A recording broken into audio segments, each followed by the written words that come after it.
네, 정용실의 뉴스 브런치 듣고 계신 지금 시각 10시 45분 향해 가고 있고요.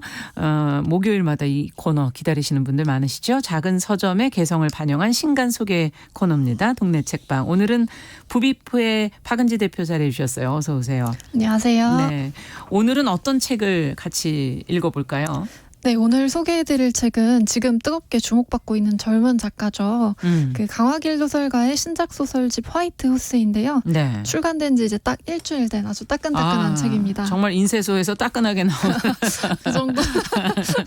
일주일밖에 되지 않은 책인데 강화길 작가 뭐 올해 젊은 작가상 대상을 받은 분이라고 보도에 나와 있던데요. 네, 맞습니다. 그 젊은 작가상은 등단 10년 이하의 젊은 작가들을 대상으로 하는 문학상인데요. 예. 강화길 작가는 음복이라는 소설로 2020년 젊은 작가상 대상을 수상했습니다. 야.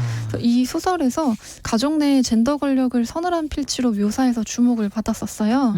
네, 이제 이분이 2017년에도 젊은 작가상 본상을 수상한 적이 있으시고 내공이 있으시군요. 네네. 예. 2012년부터 작품 활동을 시작해서 장편 소설 다른 사람 또 소설집 괜찮은 사람 등을 내면서 꾸준하게 여성의 이야기를 해오고 있습니다. 올해 상반기 중에 가장 많이 팔린 그 책 중에 하나가 2020년 젊은 작가상 수상작품집이다 이렇게들 얘기들을 하시던데 그러면 강화길 작가의 팬도 그 안에서 많이 생기는 거 아닌가? 네네. 예, 그런 생각도 들고.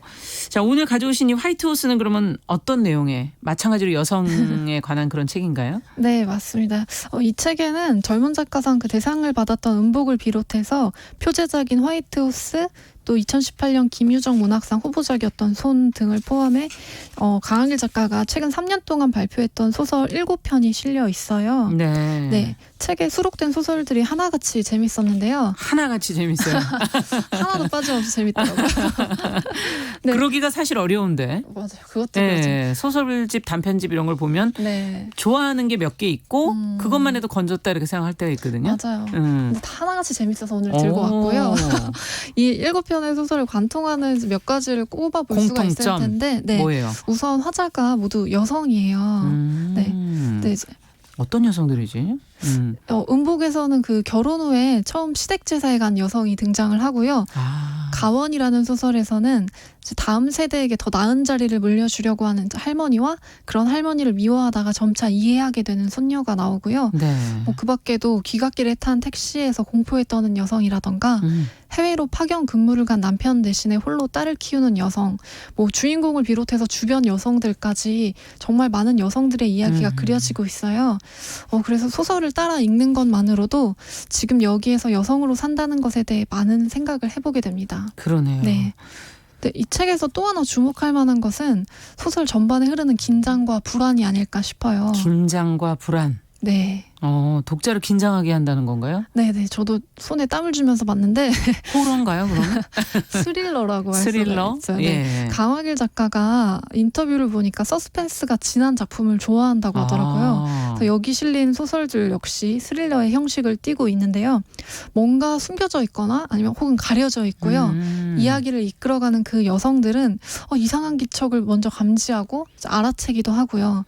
그래서 이제 읽는 독자들은 책을 보면서 계속 긴장되고 소설에서 그렇죠. 눈을 뗄 수가 없어요. 다 끝날 때까지는 그냥 계속 봐야 되는. 네네. 다음이 어떻게 될까 도저히 궁금해서 넘어갈 수가 없는. 보다 말 수가 없습니다. 그렇군요. 지금 스릴러 여름 더워지는 이런 시기에 많이들 예전에들 읽으셨는데 네. 읽을 만한 게 아닌가 하는 생각이 들고 좀 예를 들어서 그 긴장감이라는 게 무엇인지 좀 설명을 해 주시죠. 네, 그 예를 들면 음복의 경우에 시댁에서의 제삿날 풍경을 그리고 있는데요. 네. 처음 시댁에 가서 이제 제삿날을 겪는 건데 그 딱 첫 번째 방문만으로 남편 식구들 간의 알력을 단번에 파악해버리는 며느리와 수십 년을 함께 살고도 자기 가족에 대해서 아무것도 모르는 그 남편을 통해서 아무것도 모를 수 있는 그 무지의 권력을 가진 남성과 그렇지 못한 여성을 대비시킵니다.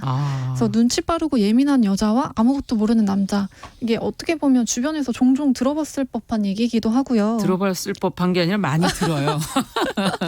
좀 많이 들어봤을 법한 얘기인데요. 예. 소설 안에서도 뭐 특별히 대단한 사건이 벌어지진 않아요. 아, 스릴러인데 뭐 벌어지는 건 없었어요? 근데 뭐 피가 나오거나 뭐 아, 그런 그래요? 건 없어요. 그냥 정말 제삿날 가서 제사 지내고 같이 식사하고 그런 이야기인데 근데 강하길 소설가는 이 짧은 문장과 스릴러적 요소들로 엄청난 긴장감을 만들어냅니다. 네, 지금 벌써 여기까지밖에 얘기를 안 했는데도 지금 K74169169번님은 내용 대강 들었는데도 읽고 싶다고 지금 너무 저랑 굉장히 비슷한 마음이신 것 같은데. 예. 네, 그 음복에서도 왠지 모르게 날카로운 시고모가 나오고요. 또 무언가를 숨기는 듯한 시어머니들 같은 이런 인물들 역시 불안감을 더해요. 그래서 이 책에 실린 소설들은 졸리고 피곤할 때 침대에 누워서 봐도 결코 잠이 들지가 않아요. 제가 그랬거든요. 이거니까 네. 수면용으로 옆에 두시면 안 되겠네요. 맞아요. 네, 네. 여성 스릴러라고 많이들 얘기를 하는데요. 정말 손에 땀을 줍니다. 이야, 근데 정말 뭔가 있을 것 같은데 지금 날카로운 시고모님 그리고 뭔가를 숨기는 시어머님. 근데 아무 일도 벌어지지 않는다는 게 전 너무 신기할 정도인데 뭐가 숨겨져 알게 있는 될 거예요. 뭔가 숨겨져 있는 것 같긴 한데. 자, 그러면 지금 이 제목의 표제작이라고 할 수 있는 그 화이트 호스. 네. 이거는 왜 이런 제목을 붙였을까 이런 생각도 들기도 네. 하고 이 얘기도 좀 들어보고 싶네요. 화이트호스는 강하길 작가가 이 책에서 가장 좋아하는 소설이라고 개인적으로? 해요. 네네. 그러니까 상을 안겨준 작품은 음복인데 네. 자신을 자유롭게 해준 건 화이트호스라고 하더라고요. 일단 소설의 주인공은 슬럼프를 겪고 있는 소설가예요. 네. 그러네요. 물론 여성이고요. 네. 네. 주인공은 1년 동안 단 한 줄의 글도 쓰지 못하다가 자신이 존경했던 이제 이선아라는 소설가가 실종된 고택에 홀로 머물게 돼요. 이제 그곳에서 그 사람이 남긴 화이트호스라는 메모를 보고서 여러 단서들을 조합해서 의미를 찾아 나서게 되는데요. 네. 주인공이 뭔가를 찾고 발견하는 과정들이 언뜻 추리소설처럼 그러네요. 읽히기도 해요. 네. 그래서 또 이제 잠 들 수가 없어요. 이 단서가 또 뭐의 근거가 네네. 될까? 예. 네, 그 와중에 들려오는 이제 알 수 없는 음악 소리, 뭐 웃음소리, 문 두드리는 소리 이런 스릴러적 요소는 여전하고요. 근데 그렇게 이야기를 따라가다 보면 주인공이 슬럼프를 겪게 된 원인을 짐작하게 됩니다. 뭔가요? 이렇게 1년 동안 한 줄의 글도 쓸 수 없었던 이유는? 네, 그게 바로 이제 말 때문인데요. 말? 네, 사람들의 평가와 판단 또 뭐 부여받은 의미, 소설가니까 이제 비평 같은 것도 많이 쓰여졌을 거고요. 근데 자신의 위치를 규정하는 그 온갖 말들이 주인공을 괴롭히는데 책에 함께 수록된 다른 소설에서도 이런 여성들이 등장을 합니다. 어떤 소설에서 또 그런 여성들이 등장을 하나요? 책에서 5번째로 실린 오물자의 출현이라는 소설인데요. 예. 오물자라는 말은 전라도 방언으로 인형이라는 뜻이에요. 인형. 네, 그래서 인형의 출현 뭐 같은 이야기인데 이 소설이 화이트호스와 표제작 경쟁을 했다고 해요. 할 정도로 네네. 또 좋아하는 작품이군요. 오물자의 출현에는 우연한 기회로 연예인이 되면서 또 온갖 말들 속에 살아가다가 결국 죽음을 맞는 여성이 나오는데요. 강하길 작가는 이 여성을 둘러싼 소문과 가십, 폭로, 증언, 뭐 전기 같은 것들을 이제 낱낱이 보여주면서 이런 이야기들이 얼마나 허술하고 엉터리고 또 결함이 많은지를 보여주고 있습니다. 말도 안 되는 얘기다. 네, 그래서 화이트호스는 이야기의 성에 갇힌 여성이 성 밖의 세계를 도모하고 이제 그 밖으로 걸어 나오는 이야기예요. 그것으로부터 벗어나는 겁니까? 그 온갖 말들과 뭐 평가와 이제 그런 것들에 갇혀 있다가 이제 밖으로 걸어 나오는 이야기인데요.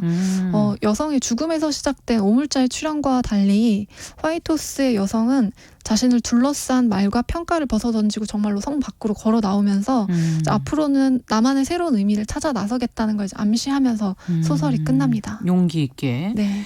제목이 화이트호스인 건 뭐 이유가 있나요? 네네. 이 제목은 테일러 스위프트의 동명의 노래 제목에서 따왔다고 하는데요. 예. 그 노래에 이제 이런 가사가 있어요. 나는 네가 이끌어줄 사람이 아니야. 나는 공주가 아니고 이건 동화도 아니란다. 나는 너의 화이트호스가 필요 없단다.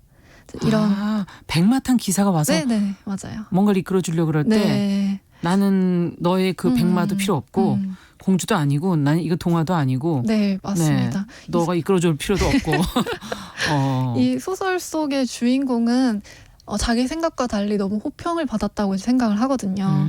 그래서 이제 그거를 백마탄 왕자 같이 생각을 하는데 이제 필요 없다고 그런 이야기예요.